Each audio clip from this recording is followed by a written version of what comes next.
Fala galera, sejam muito bem-vindos a mais um vídeo do canal. No vídeo de hoje a gente vai falar a respeito das pedras Dropa. Seria um conjunto de 700 discos de pedra que contariam sobre como uma espaçonave veio de Sirius e caiu nas montanhas no sudoeste da China, isso há 12 mil anos, fazendo então com que os passageiros, sem possibilidade de reparar a espaçonave ou de construir outra, fossem obrigados a ficar na Terra, se estabelecendo na região e dando origem a uma população de baixa estatura e uma genética que não tem nenhum paralelo com nenhum povo aqui do planeta Terra. A reprodução da história aqui fica por conta do Mega Times, você pode acessar esse site aqui. Nós temos o que seria uma dessas pedras, conforme você está vendo, e a gente tem o que seria uma múmia de uma dessas criaturas também de baixa estatura.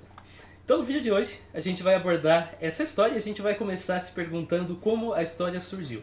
Já tem algumas matérias que procuram desmistificar essa história, por exemplo, o portal Bad Archaeology.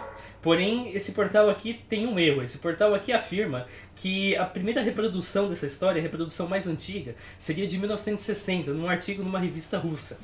Isso teria acontecido em 9 de fevereiro. A gente aqui tem a página em questão. O artigo, de fato, existe. O artigo pode ser encontrado aqui nessa página. O artigo é esse artigo aqui que vocês estão vendo.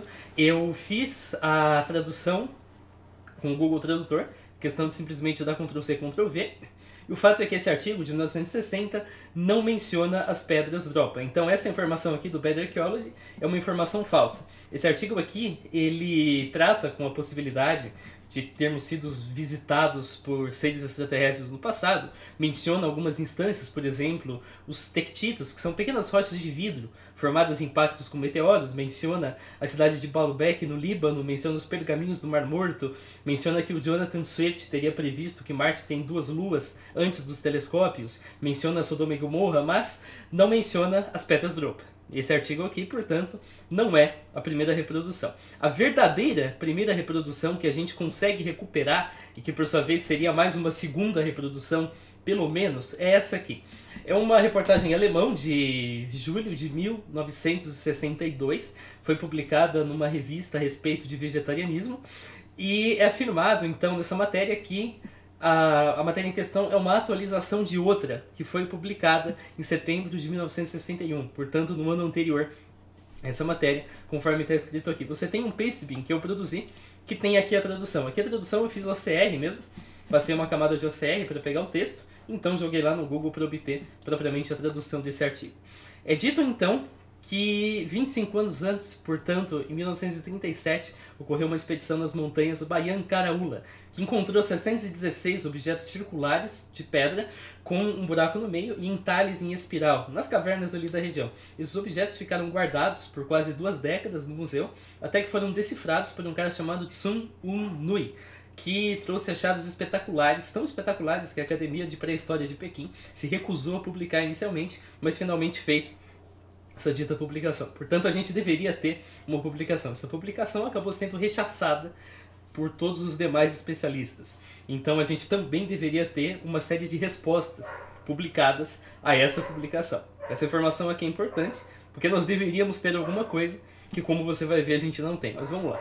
Os achados do professor, então, revelavam que os discos tinham, na verdade, pequenos hieroglifos que contavam, ele foi capaz de decifrar esses hieroglifos, contavam sobre como um povo alienígena, os Dropa, chegaram na Terra e foram forçados a pousar aqui há 12 mil anos atrás e não conseguiram regressar porque a nave foi destruída. Os Khan, um povo da região, se esconderam, mas em alguns dias perceberam que os Dropa eram pacíficos e as etnias Dropa e Khan se miscigenaram. Isso explicaria então por que a gente tem esqueletos com 1,30 m nessas cavernas da região, que não se encaixam em nenhuma etnia conhecida. Nas cavernas também tem várias pinturas que trazem o Sol, a Lua, as estrelas, montanhas e o que parece ser a Terra vista do espaço numa aproximação. Então lascas de pedra foram retiradas dos artefatos enviadas para Moscou. Lá constatou-se que elas eram ricas em cobalto e diversos metais. E também, ao testar o disco com o osciloscópio, verificou que o disco vibrava, como se estivesse conduzindo corrente elétrica. Essa é a versão mais antiga que a gente tem acesso. Tem informação de que isso aqui foi republicado em diversos meios, mas isso aqui se tornou popular definitivamente com a revista Sputnik, que é uma revista que traz artigos da imprensa russa em outros idiomas. Aqui, na única versão disponível que a gente tem, isso está em francês, mas isso também foi copiado em inglês. Então, nessa versão aqui, nós temos basicamente a mesma história, exatamente a mesma coisa, só que essa versão aqui é assinada por um cara chamado Vyacheslav Zaitsev. E esse cara, ele é simplesmente responsável por escrever a matéria. Ele não tem nenhuma participação direta na história. Porém, os textos atualmente dizem que o Zaitsev é o cientista russo que conduziu os experimentos nas placas. Essa informação é falsa. O Zaitsev é simplesmente o responsável por fazer a matéria. Aqui ele traz uma série de pinturas rupestres que lembram astronautas, mas também podem lembrar pessoas usando diversos tipos de adereços na cabeça. Mas nenhuma dessas pinturas são as pinturas dessa dita caverna. O trecho da caverna termina bem rápido, ele começa explicando o achado e logo depois termina e começa a falar de outras instâncias que seriam casos de alienígenas do passado. Então é basicamente a mesma informação, não tem nenhuma adição, não tem nada de novo nessa matéria. Essa matéria da Sputnik simplesmente foi responsável por tornar a história muito mais popular. Então a gente não sabe precisamente como que a matéria surgiu. A gente tem aqui a informação DINA Tóquio, então indicando que isso veio de uma agência chamada DINA em Tóquio. As pessoas que tentaram investigar isso aqui não encontraram nenhuma agência com esse nome em Tóquio, não foram capazes de encontrar artigos equivalentes em Tóquio, mas a gente sabe que isso surgiu então em 62 e daí em diante, pelo menos, não sofreu nenhuma modificação. A matéria menciona o nome de um pesquisador, mas não cita nenhum artigo que possa dar respaldo a isso. Por exemplo, olha, o pesquisador publicou o artigo no periódico tal, volume tal, ano tal. Não tem nada disso. Isso tem dois problemas no fato da matéria não trazer nenhum lastro, digamos assim. Em primeiro lugar, um achado tão fantástico e tão importante não deveria ser publicado de forma obscura em chinês. Provavelmente isso seria publicado em inglês para ter atenção internacional, isso seria mesmo bastante difundido. Porém, não tem nenhum indício de que essas publicações existam. Tem várias pessoas, por exemplo, nesse site aqui você pode ler a respeito dessa procura por um cara chamado Gordon Creighton, que não retorna resultado nenhum. Você vai atrás do tal cientista chinês, você vai atrás dos artigos que ele teria publicado, você vai atrás das respostas que ele teria recebido para ser rechaçado da comunidade científica, mas não tem nada. Não tem absolutamente nada a esse respeito. Em segundo lugar, uma alegação extraordinária quanto essa requer uma demonstração. Você não pega um hieroglifo qualquer e você sai dizendo que isso aqui traz a história de uma espaçonave que caiu na Terra e que os caras foram obrigados a ficar aqui e se miscigenaram com outras tribos. Você precisa demonstrar como você chegou nessa conclusão. Ok, qual hieroglifo você traduziu para nave? Qual hieroglifo você traduziu para Sirius? Por que você fez essa tradução? Tudo isso demanda uma justificativa. Tudo isso demanda uma explicação. Senão você pode pegar qualquer tábua de qualquer civilização e inventar o significado que você quiser para essa história. Então, portanto, você precisa de uma demonstração. E mais uma vez, essa demonstração não existe em lugar algum.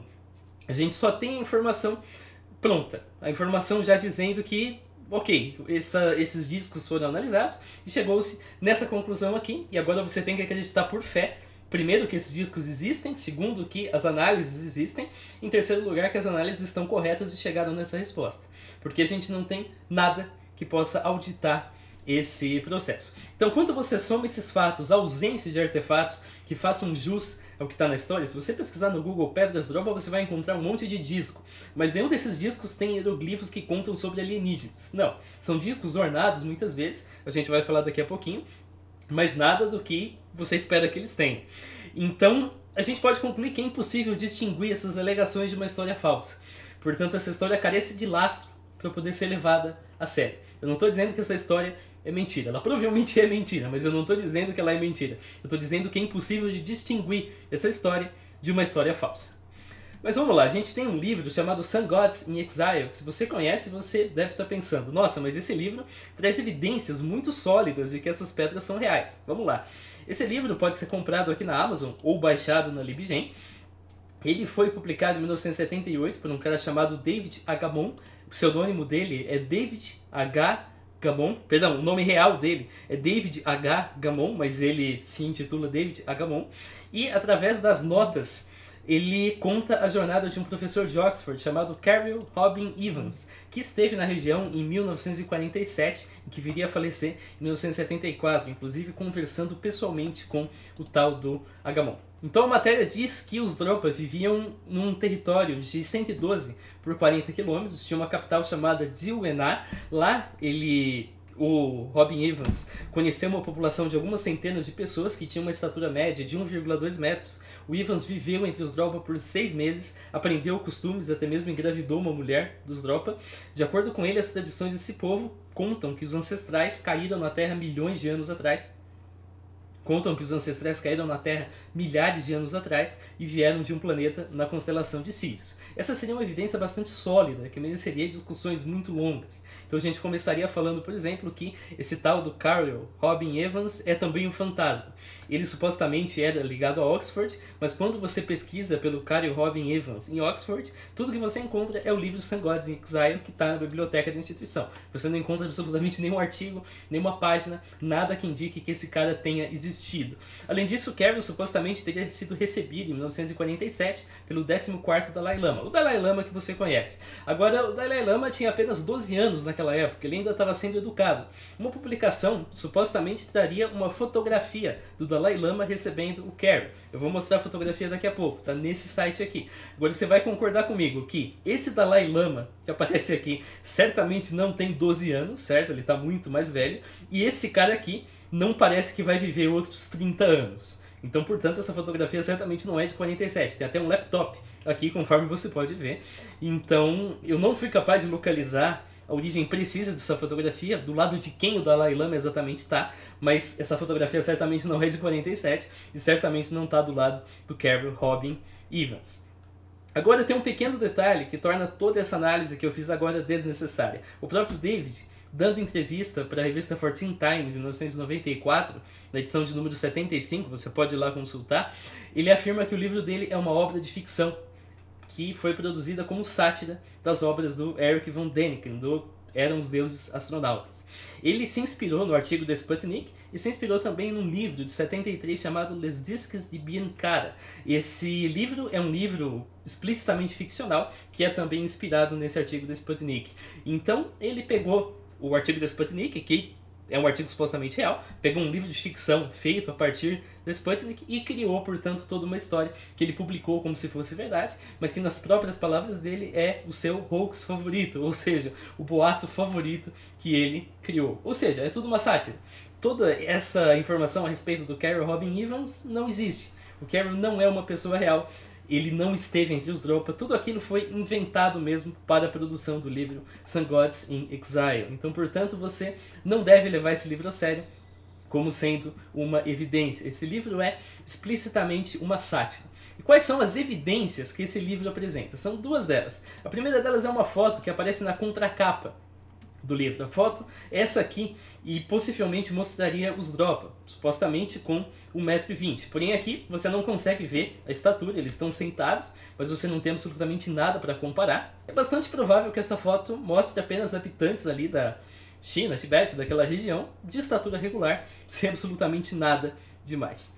Agora, a gente vai falar mais adiante de uma outra evidência, mas eu quero antes abordar a questão de uma vila de pessoas com nanismo na China. É verdade, existe uma vila onde grande parte da população, de acordo com umas fotos de 2013, 40% da população composta por pessoas com nanismo. Tá aqui, você pode ver aqui nas fotografias das pessoas lá na vila. E é dito então que essa vila seriam pessoas descendentes dos Dropa. A gente sabe que o livro Sun Gods in Exile é uma sátira, mas ainda assim muita gente fala que essa vila foi visitada pelo Evans em 47. Porém a gente sabe que o Evans nunca existiu. As pessoas que afirmam isso estão mal informadas, estão ligando duas coisas que em primeiro lugar não foram feitas para serem ligadas, porque o Sun Gods in Exile em momento algum menciona essa vila habitada por pessoas com nanismo na China. Menciona uma população de pessoas com 1,20 m, etc., mas não menciona a vila em questão que a gente está falando agora. E em segundo lugar, porque o livro é uma sátira, porque isso nunca aconteceu. As matérias em inglês de 2014 afirmam que os cientistas não foram capazes de explicar o mistério, que a população tinha explicações folclóricas, por exemplo, uma maldição que ancestrais que não foram devidamente sepultados lançaram, gases que o Japão utilizou durante a guerra, ou ainda uma maldição que causou quando alguém decidiu comer uma tartaruga que aparentemente não era para ser comida. Infelizmente, não existem mais matérias a esse respeito. Eu sequer consegui achar alguma matéria em chinês. O mais perto que eu cheguei disso foi essa matéria aqui, que é de um site Great Plains Paranormal, nada a ver, mas que traz uma marca d'água do SC Daily, que é sim um portal chinês. Porém, lá no SC Daily eu não fui capaz de localizar a matéria original que traz essas ditas fotografias. Então, infelizmente, a gente carece mesmo de qualquer outra informação, além do fato de que a vila é habitada por pessoas com nanismo. Os próprios habitantes da vila, de acordo mais uma vez com essas matérias, afirmam que entre 1920 e 70 as crianças afetadas por essa condição paravam de crescer por volta dos 6 anos de idade. Nanismo se manifesta basicamente de duas formas: de maneira desproporcional, isso você percebe no momento do nascimento, ou de maneira proporcional, isso você percebe quando a criança para de crescer. Então, se esses habitantes portam nanismo proporcional, então é exatamente isso que eles vão ter de impressão, que as crianças em determinado momento param de crescer. Uma conclusão definitiva só vai ser obtida quando a gente fizer exames genéticos nessa população. Isso até o momento não foi feito. A China, inclusive de acordo com essas matérias, impede que turistas visitem a região, até para não transformar aquilo num freak show, não fazer que a vila se torne um circo em que as pessoas vão lá para ver os habitantes. Isso é uma situação bastante desagradável. Mas então, sem esses testes é difícil da gente analisar. Porém, sabendo que isso é uma comunidade isolada, é uma comunidade distante, é de se imaginar que nós tenhamos uma grande incidência de relações consanguíneas dentro da mesma família. Eu não estou me referindo a irmão com irmão, igual em Game of Thrones. Eu estou me referindo a tio com sobrinho, por exemplo. Esse é o caso, inclusive, daquela família azul do Kentucky, em que a gente tinha uma condição que fazia a pele ficar com coloração azulada, que era basicamente provocada pela prevalência de alguns genes. Então é bastante possível que aqui nós tenhamos uma pool genética bastante restrita e que, portanto, esses genes acabam prevalecendo. Justamente por isso nós temos uma incidência dessa condição, que nesse caso aqui é o nanismo. Agora, outras fotografias também são utilizadas para ilustrar essa vila, mas elas não têm nada a ver. São fotografias, essas aqui, que vocês estão vendo na tela agora, são do local chamado também na China Kingdom of the Little People, que é basicamente um parque temático de pessoas com nanismo que se apresentam lá em performances. Então, aqui não tem nenhum mistério. Aqui não é que, nossa, tá cheio de pessoas com nanismo. Não, tá cheio de pessoas com nanismo porque o lugar só aceita pessoas com nanismo. Essas pessoas não apareceram aí, não nasceram aí. Elas foram trazidas para lá para encontrarem um emprego, por exemplo. Mas vamos lá. A outra evidência que o livro Sun Gods in Exile traz é essa pedra aqui. Essa aqui seria chamada de Pedra de Loladov. Seria justamente um disco que tem aqui a imagem de um sol, tem a imagem do que parece um disco voador, tem o que parece um lagarto e assim por diante. E principalmente aqui, o que parece ser um alien. A gente já sabe que essa obra é uma sátira, então é bastante provável que essa pedra também faça parte da sátira. Por quê? De acordo com Agamon, um cara chamado Sergei Loladov foi barão do Reino da Polônia, viveu entre 1903 e 1949. Em 1945, quando ele estava na Índia, ele encontrou esse objeto circular que eu acabei de mostrar. Ele teria descrito com muito detalhe no Journal of Comparative Ethnology, em 1946, no volume 13. Essa descoberta teria despertado o interesse do próprio Evans no povo dos Drop. E o Agamon inclui o que seriam as imagens da placa. São essas duas no livro e tem essa aqui na internet. Essa aqui que está na internet é basicamente essa imagem, perceba que está tudo alinhado igual, o ET, o Sol, o lagarto, etc., colorida. Então ele basicamente pegou essa imagem, inverteu, desse jeito aqui, e então colorizou para dar todo esse efeito. Ou seja, não tem outras imagens da placa, essa placa não está em nenhum museu. Mas em primeiro lugar, não tem nenhum registro de que o Sergei Loladov exista. Além da obra do Agamon, o Sergei Loladov não é mencionado em absolutamente lugar algum. E é dito que ele seria barão da Polônia, então você imagina que ele seria um cara importante. Mas a lista aqui de pessoas nobres que tem o título de barão não inclui Loladov. Não tem absolutamente resultado nenhum aqui a esse respeito. O dito periódico Journal of Comparative Ethnology também não parece existir. O mais próximo disso é um jornal chamado Behavior, an International Journal of Comparative Ethnology, que você pode ver aqui. Esse jornal foi lançado em 1947, tem um artigo aqui na Nature, justamente a respeito do lançamento desse jornal, e é esse jornal que é responsável por inúmeras referências que acontecem depois. Mas perceba que a publicação teria acontecido no volume 13. Uma publicação lançada em 47 certamente não possuía um volume 13 em 1946, porque essa publicação não existia em 1946. Muito menos ela teria o volume 13. A mesma coisa que você dizer que o Star Wars volume 8 foi assistido em 1902. Não, isso não aconteceu. Nem o primeiro volume de Star Wars existia em 1902.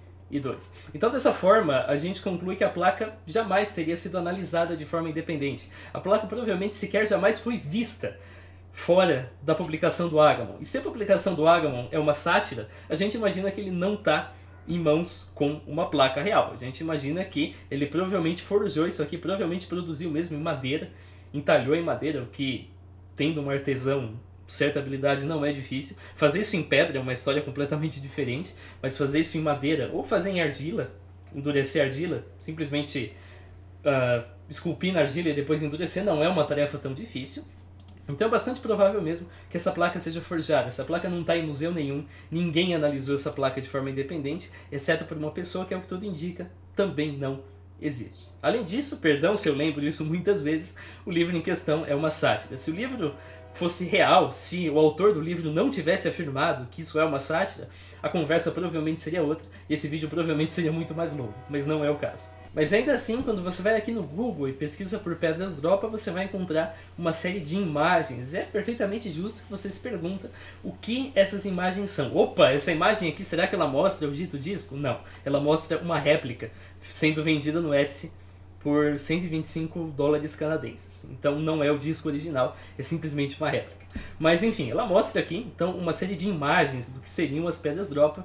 Então é justo você se perguntar o que são esses discos. Vamos lá. Nenhuma dessas imagens, em primeiro lugar, trazem as propriedades da história original. A gente não está falando de um monte de disco de pedra.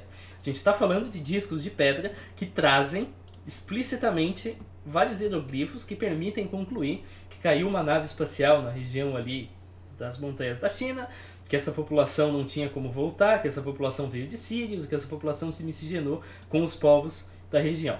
Nenhuma das pedras dizem isso e não tem nenhum museu que armazene pedras com essas propriedades. Porém, existe outro tipo de artefato que existe nos museus e que existe no mundo real. São chamados discos Bi. São artefatos de jade produzidos na China entre os anos 3400 e 2250 a.C. principalmente, mas também em outras dinastias. Esses discos frequentemente eram associados à simbologia do céu. É possível também que eles simbolizassem algum estágio inicial de conhecimento cosmológico que esses povos tentavam desenvolver, e eles eram frequentemente enterrados com os mortos. Então isso aqui não é imagem de pedra dropa, isso aqui é imagem de disco Bi, tá certo? Então esses discos são, claro, artefatos, mas eles não são artefatos fora de época, não são artefatos inexplicáveis, não tem absolutamente nada disso. São artefatos que os povos antigos chineses produziam e que hoje agora são associados com as Pedras Dropa, mas não são. São discos Bi e não tem nenhuma propriedade paranormal ou extraordinária associada a esses artefatos. Você também encontra vários desses para vender como Pedra Dropa. Você pode ver aqui, Pedra Dropa e tem uma barrinha escrito Bi. Eu não sei dizer se isso aqui é ou não legítimo, eu não sei como que o WorthPoint verifica se as coisas são ou não legítimas, então é possível que seja uma réplica, mas é possível também que seja um disco Bi genuíno que hoje está sendo vendido como uma pedra dropa, claro, porque isso dá mais dinheiro. Tem inclusive um cara chamado Ernest Wegler, que em 74 afirmou ter visto 2 pedras dropa no museu e tirou aqui a foto. É bastante provável que ele viu um disco Bi. Aí os caras 20 anos depois foram atrás da pedra e não encontraram nem a pedra, nem a pessoa que conversou com ele no museu. Agora eu não vejo muita surpresa nessa história, porque as coisas mudam com o tempo. Eu tenho 23 anos, tem um museu aqui na minha cidade que eu visitava quando eu tinha acho que 7. Os artefatos que tem hoje lá não são os mesmos artefatos que tinham naquela época. E provavelmente as pessoas se aposentam com o tempo, mudam de posto, enfim. Não dá para você exigir que um artefato que você viu no museu 20 anos atrás ainda esteja no mesmo lugar e ainda possa ser visto pela mesma pessoa. Isso não faz nenhum sentido. Ele provavelmente viu sim um disco Bi e associou com a história das Pedras Dropa. Uma imagem que mostraria o dito professor analisando as pedras, então provaria que o professor existe, na verdade é apenas uma reconstituição. Esses documentários, um deles produziu uma reconstituição utilizando um ator. Essa imagem aqui não é de uma pedra dropa nem de um disco Bi. Isso aqui seria um suposto destroço da queda do OVNI em Roswell, que o Art Bell é um radialista que tinha um programa de assuntos paranormais e ele recebeu esse artefato. Então isso aqui não tem nada a ver com a história das pedras drop. E esse disco aqui é um disco genuíno, chama-se Disco de Festo. A inscrição que está nele até hoje não foi decifrada, a maioria dos estudos concorda que a gente não vai conseguir decifrar isso aqui a menos que nós tenhamos mais ocorrências com esses mesmos símbolos. O significado, então, e o propósito permanecem um mistério, mas isso não é um artefato fora de época, não é um artefato inexplicável. Você não precisa de ET para explicar esse artefato aqui. Você só não sabe para que ele serve, mas não tem nada assim de misterioso no sentido de que isso aqui é de uma época onde ele não deveria pertencer, por exemplo. Aí tem a imagem do esqueleto alienígena que eu teria mostrado lá no começo. Eu não fui capaz de encontrar mais informações a respeito disso aqui, sobre onde foi achado, em que ano foi achado. Tem aqui a legenda de que foi achado na China em 1938, mas isso aqui é muito parecido com a informação da outra história. Então é possível que eles tenham apenas pego a imagem e colocado essa legenda. Agora, a questão é que identificar que isso é de origem extraterrestre é relativamente simples. É só você pegar os tecidos que esse artefato ainda tem e analisar esses tecidos. Até o momento isso não foi feito, a gente dependeria disso para fazer qualquer afirmação. Mas a questão é que, mais uma vez, não é necessário fazer esse tipo de alegação, porque isso aqui é muito parecido com uma múmia de bebê. Nós temos várias múmias bebês, conforme você está vendo aqui, que a gente tem uma réplica de um esqueleto de bebê, e é exatamente a mesma coisa. A proporção dos órgãos, a proporção da cabeça, dos membros, a espessura é igual. Nós não temos aqui nada demais nesse artefato que não possa ser explicado pela múmia, pelo esqueleto de um bebê, conforme você vê nessas imagens aqui que mostram sim múmias de bebê. Então isso aqui não é anômalo em sentido nenhum. E tem de fato um povo Dropa no Himalaia. Você pode ver aqui vários vídeos no YouTube a respeito dos costumes desse povo. Você tem um artigo científico a respeito dos hábitos e você tem também uma matéria um tanto sensacionalista a respeito de um ritual no qual as pessoas trocam de esposa, conforme está descrito aqui. Os Dropa vivem em pequenas aldeias ao longo do rio Indo, no território de Jammu e Kashmir, no norte da Índia. Isso fica a mais de 2.000 quilômetros das montanhas onde as pedras teriam sido encontradas, então não tem nada a ver. A população tem estatura normal, não tem nenhum fenótipo inesperado para povos da área. É uma população normal. Você pode ver aqui nas imagens, nós temos mulheres, homens, assim por diante. Eles usam esses adereços decorados com flores, frutas, na cabeça, moram em casas nesse estilo aqui, tem um estilo de vida agropastoril. E não tem nada demais. Então, basicamente, essa é a moral da história.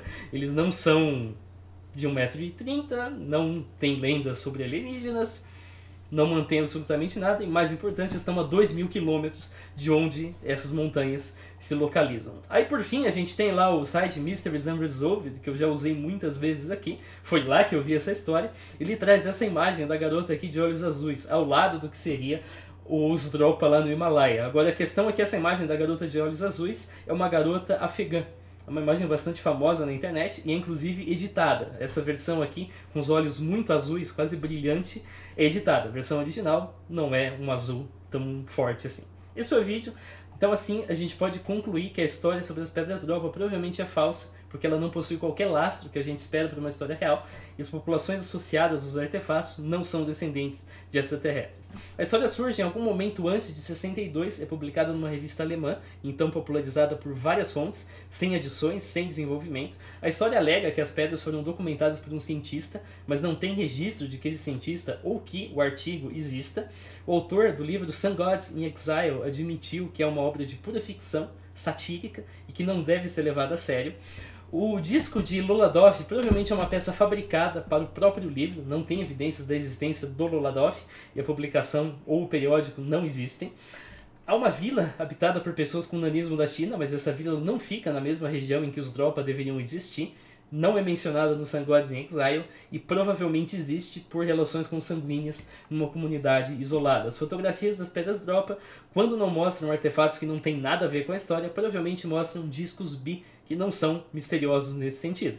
O esqueleto mumificado provavelmente é simplesmente um bebê. Você não precisa de alien para explicar essa história. E tem um povo chamado Dropa, mas é um povo de estatura regular, que habita a região de maneira nômade e não tem evidência de ser um povo miscigenado com extraterrestres. Valeu pelo seu assistir, em breve a gente se vê. Falou!